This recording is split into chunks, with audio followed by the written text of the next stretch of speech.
आज सभी भैया बहन ध्यान देंगे कि हम कबीरदास जी की साखी का व्याख्या और किस प्रकार से हम दोहे को याद करेंगे उसे सुनेंगे। पहला दोहा है, सतगुरु हम सूरी जिकर एक कहा प्रसंग, वर्षा बादल प्रेम का भीज गया सब अंग। संदर्भ देखेंगे। लिखा हुआ है हमारी प्रस्तुत साखी हमारी पाठ्य पुस्तक हिंदी के काव्यखंड से संकलित कबीरदास जी द्वारा रचित साखी शीर्षक से लिया गया है। इस काव्य में, इस पंक्तियों में गुरु के महत्व का वर्णन करते हुए कहा है कि गुरु की कृपा से ही ईश्वर की प्राप्ति होती है। व्याख्या में लिखेंगे। कबीरदास जी कहते हैं कि सतगुरु ने हमारी सेवा भावना से प्रसन्न होकर एक ज्ञान की बात बताई, जिसे सुनकर मेरे हृदय में ईश्वर के प्रति सच्चा प्रेम उत्पन्न हो गया। उनके उपदेश से मुझे ऐसा लगा जैसे मानो ईश्वर रूपी जल से भरे बादल बरसने लगे हों। उसी ईश्वरी प्रेम वर्षा मेरा अंग अंग भीज गया। कबीरदास जी के कहने का भाव यहाँ है कि सतगुरु के उपदेश से ही हृदय में ईश्वर के प्रति प्रेम उत्पन्न होता है और उसी से मन को शांति मिलती है। काव्यगत सौंदर्य में कवि ने ज्ञान और भक्ति के क्षेत्र में गुरु के महत्व का बहुत सुंदर वर्णन किया है। भाषा सुदुक्कड़ी, रस शांत है, छंद दोहा है, अलंकार रूपक और अनुप्रास है।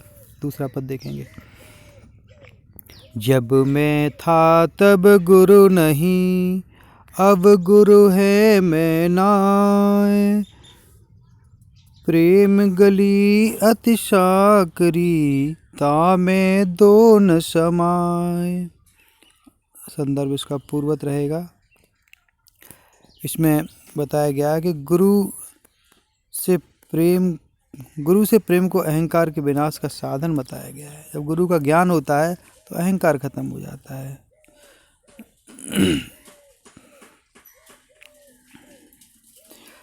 कबीरदास जी कहते हैं कि जब मेरे अंदर अहंकार था, जब मैं था तब गुरु नहीं, तब मेरे अंदर गुरु नहीं था, ज्ञान नहीं था।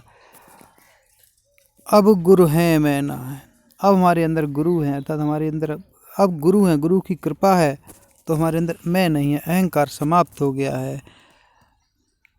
प्रेम गली अति साकरी, ता में दो न समाए। प्रेम की गली बहुत पतली होती, इसमें दो एक साथ नहीं रह सकते। प्रेम रूपी हृदय की गली बहुत सकरी होती, इसमें एक साथ दो का प्रवेश नहीं हो सकता। यही कारण है उस गली में जब अहंकार विद्वान था तब गुरु की भक्ति को कोई स्थान नहीं मिला। अब जब गुरु की भक्ति का उसमें प्रवेश हो गया है तो वहाँ से अहंकार को हटना ही पड़ा। भाषा सुदुक्कड़ी, रस शांत, छंद दोहा, अलंकार रूपक, अनुप्रास। आगे देखें। ज्ञान प्रकाश्या गुर मिलिया, सोजन भी सर जाए, जब गोविंद कृपा करी, तब गुर मिलिया आए। ईश्वर की कृपा से ही, गुरु की कृपा से ही ईश्वर की प्राप्ति होती है। कबीरदास जी कहते हैं, गुरु मिलने पर चारों ओर ज्ञान का प्रकाश फैल जाता है। इसलिए जो गुरु हमें ज्ञान का प्रकाश देता है उसे कभी हम भूल नहीं सकते। हमें उसके प्रति हमेशा कृतज्ञ बने रहना चाहिए, क्योंकि ईश्वर की कृपा से ही सच्चे गुरु की प्राप्ति होती है। काव्यगत सौंदर्य में ईश्वर की महत्ता की तुलना, गुरु एवं ईश्वर के महत्व की तुलना किया गया है। कबीरदास जी ने कहा है कि गुरु ने हमें ज्ञान दिया और ईश्वर की कृपा से गुरु की प्राप्ति हुई है।